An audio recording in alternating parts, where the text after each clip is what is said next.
Welcome to Will at Work. I'm Kevin. Today we're going to look at the Gamate.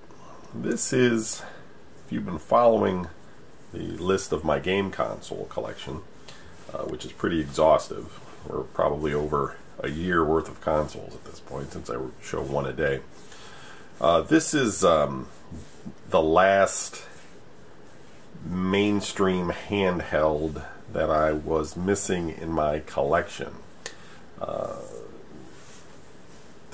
There are certainly new ones still coming out. Probably always will be. There are clone systems. We've looked at a number of those. Those aren't very mainstream. They don't really have any television commercials or show up in magazines and that kind of things, although there are some people on YouTube that make videos about different models. I don't tend to collect them very much unless they're sort of interesting. I mean, if one is shaped like a pumpkin face or something, I might be like, well, it's only 10 bucks. I'll pick it up because it's kind of funny. But in terms of old like systems from around the world, I have, I think, all of the main ones. And I don't collect variants. If this is your first time checking out this show, I collect one of each type. It's not to say that I don't have some variants of certain things. I do, but I don't collect them. I don't seek them out and say, like, I want all the different variations of the Gamate, or I don't want all the different, you know, Game Boys or something. There are people that do that, and there's nothing wrong with it, but I'm more interested in collecting one of each. And as long as the title that's in the system, such as TV games, is different, or the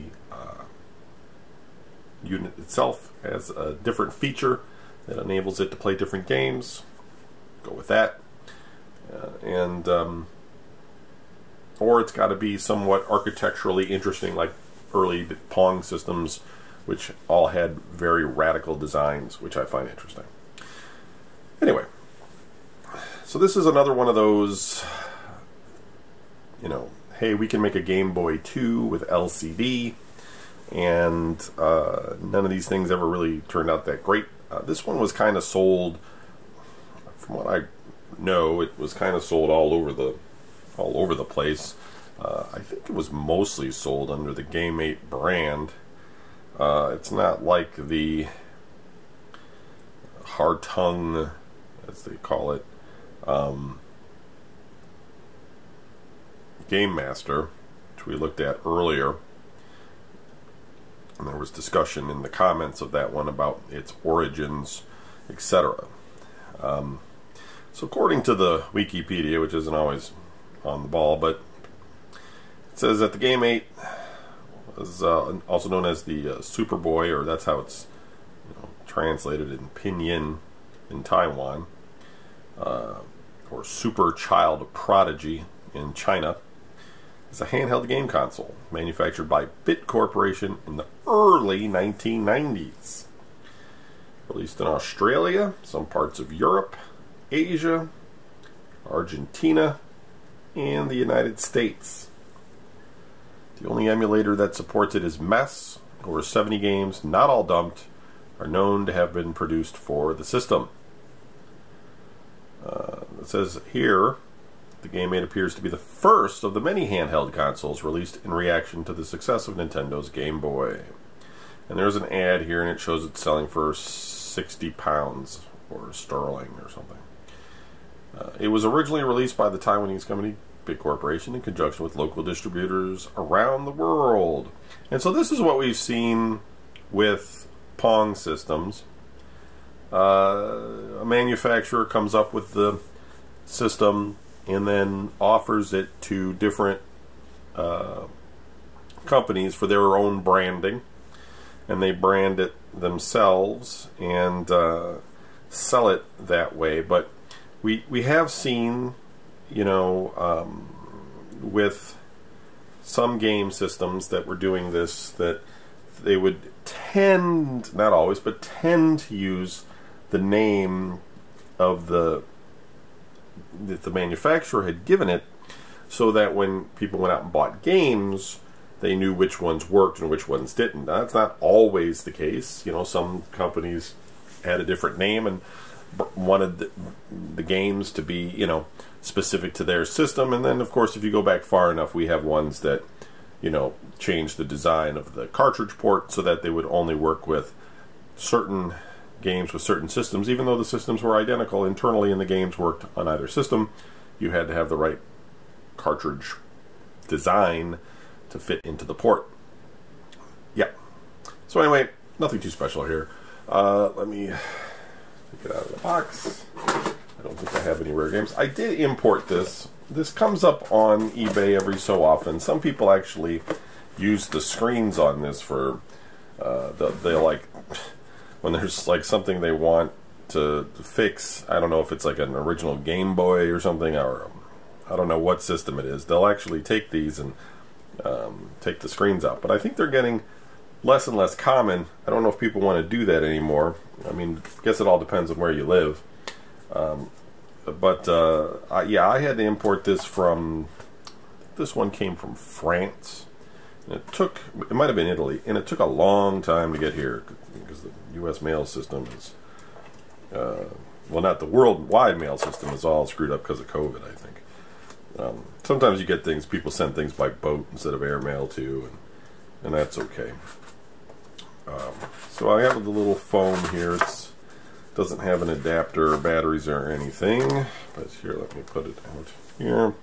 There's the unit, has that green screen. It does look similar to the Hartung Game Master in the sense of, you know, the D-pad and the buttons, but the D-pad was crooked on the Game Master. Dot matrix LCD. Dot matrix, that's just funny because that's what they used to do with printers back in the day. They used to be like, you know, you got a dot matrix printer instead of a daisy wheel. You know, so when they say dot matrix LCD, I mean, I guess it's like, yeah, it is a dot matrix, but it's graphics, really. It's not a, whatever you want to call a, also has a kind of a Game Gear-esque look. It seems like everybody was kind of copying the same ideas with these things, in the sense of, got my Kodak batteries here.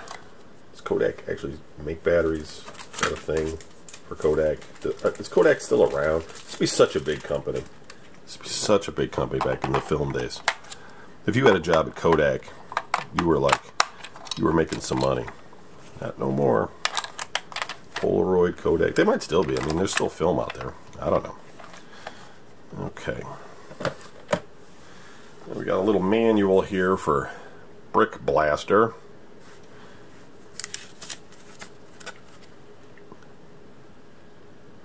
I think this is an Italian. Or, I think so. Yeah. We have the Gamate manual.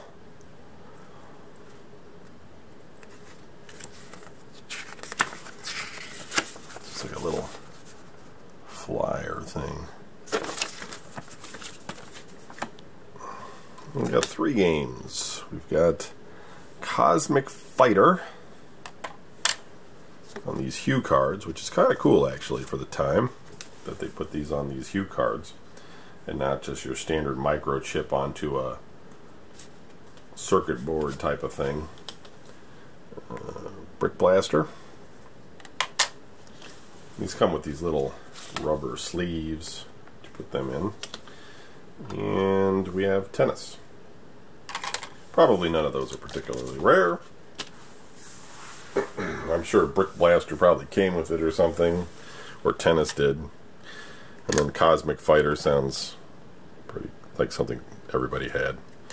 Well, why don't we look at Brick Blaster first, because that's probably the, you know, the pack-in game. If I was just guessing, though, I don't know if it was or not. What do you think? Forward or backwards? Forwards, it says right here. Don't bend or drop. Well, at least this is in English. Don't touch golden finger by hands. Keep, sorry, you can't even see what I'm writing here. Keep away from heat, water, static, electricity, sorry, and direct sunlight. Please put in the storage after use. Okay, well, I'm thinking Thinking it's going to face forward. We'll find out. There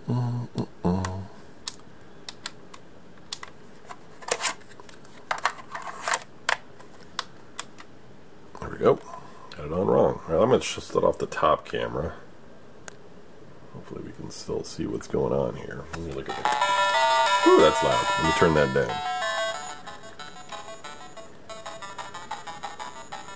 Can you see that all right? Okay. I can't see a fucking thing.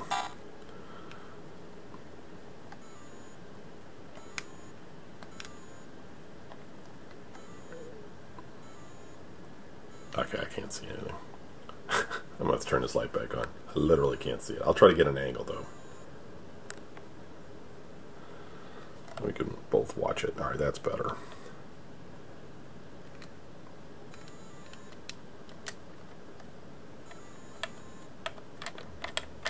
Single game. Oh, I got tilted. Single game. Fuck.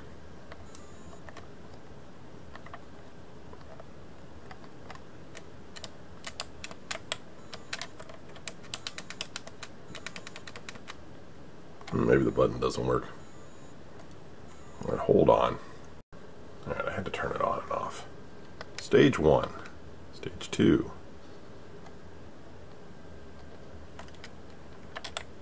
Alright, so what's your standard breakout type clone? With no sound. For some reason.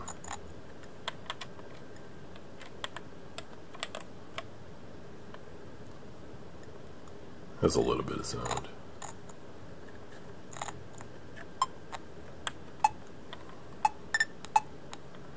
Sorry, I'm trying to get an angle and being able to keep the ball on the screen. These reflective LCDs are hard to film.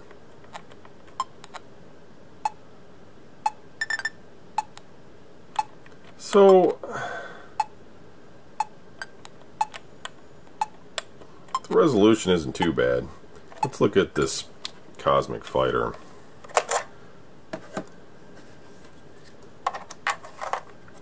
A lot of these things have a lot of blur. There's a contrast button up there. We could also look at that and see if that helps us at all.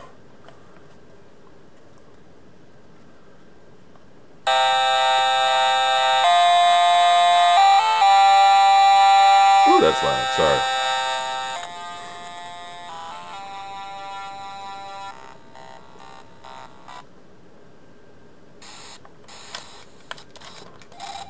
Oh, it's like Demon Attack.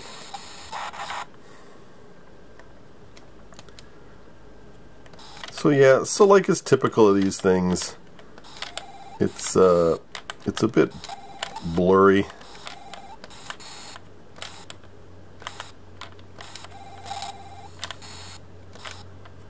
Like the LCD has a lot of motion blur.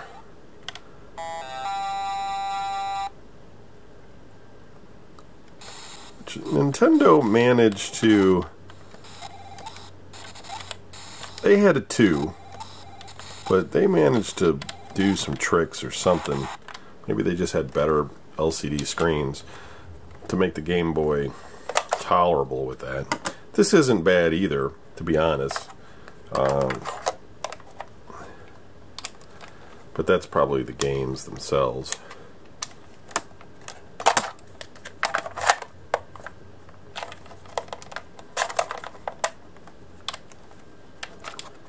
Which way to go?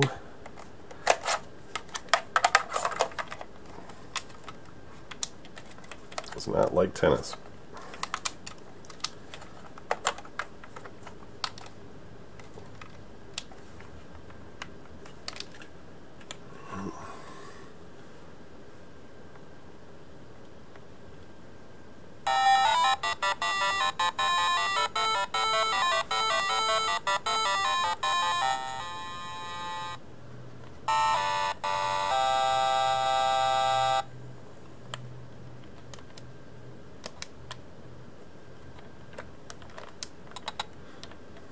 I mean, these games aren't half bad.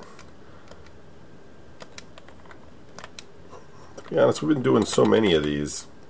I was expecting the games to be absolutely terrible, like these other systems we've looked at. But the Gamate ones, not saying they're at all Game Boy quality, but they're not that bad. I guess if you had one of these, you know, could do worse.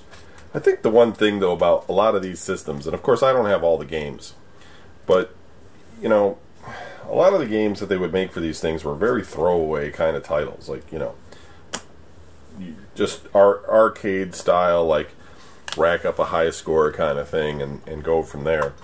And I really think there was an appeal to a definite subset of gamers that wanted to play RPGs, that wanted to play some kind of adventure game, something with progression. I mean, if you look at video games before Mario, at least Super Mario, you know, you had a lot of arcade games, and then you had this crash in 1983, which was, you know, the market had too many games in it and people weren't buying video games. I remember one time my friend told me, he was like, they were saying on the news that the video games, the electronic video, it's over for that or something. I was like, that's a bunch of nonsense. But I think he was telling me that because he knew that would bother me, and I think it did a little bit. But of course that didn't happen. But my point being is that I think, like, a lot of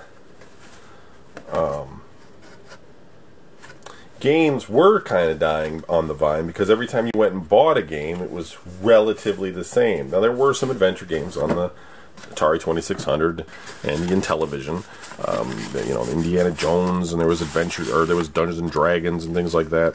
So there were some out there, but they didn't have that sort of long-term progression, because you could finish them probably in a day or something, where like something like Super Mario, when it came out on the NES, that was like this thing, like you wanted to keep going, you know, clear boards and keep moving forward and look at all of the variances as they designed things and found all of the secret stuff that Nintendo always loved to put inside their system and in their cartridges. And so, you know, I think, you know, then you get Zelda, right? Zelda was a huge hit, and you had this kind of this appeal towards that adventure game, role-playing game type of experience that was big on the PC for the longest time, and computers, but never really translated over to game consoles. And when we finally got to the NES, for the most part, that's where it really started to kick in. And yeah, to this day, I think that's a lot of what video games tend to be, is very narrative driven.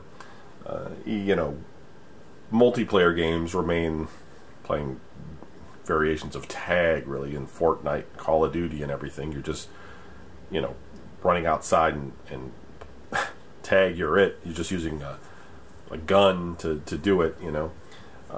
But yeah, ultimately the single player experience tends to be driven more towards narrative experiences.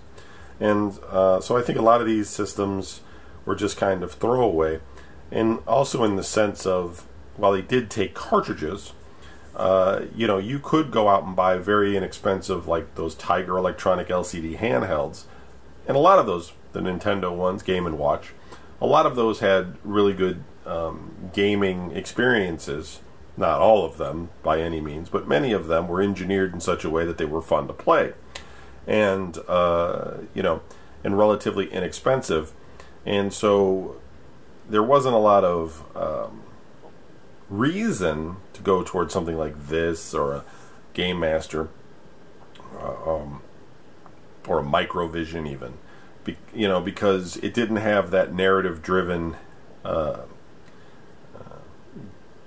game situation. So some people did, of course, and then other people, I mean, that's why those Tiger games were huge, is because tons of kids were out buying those things all the time, and their parents were, of course.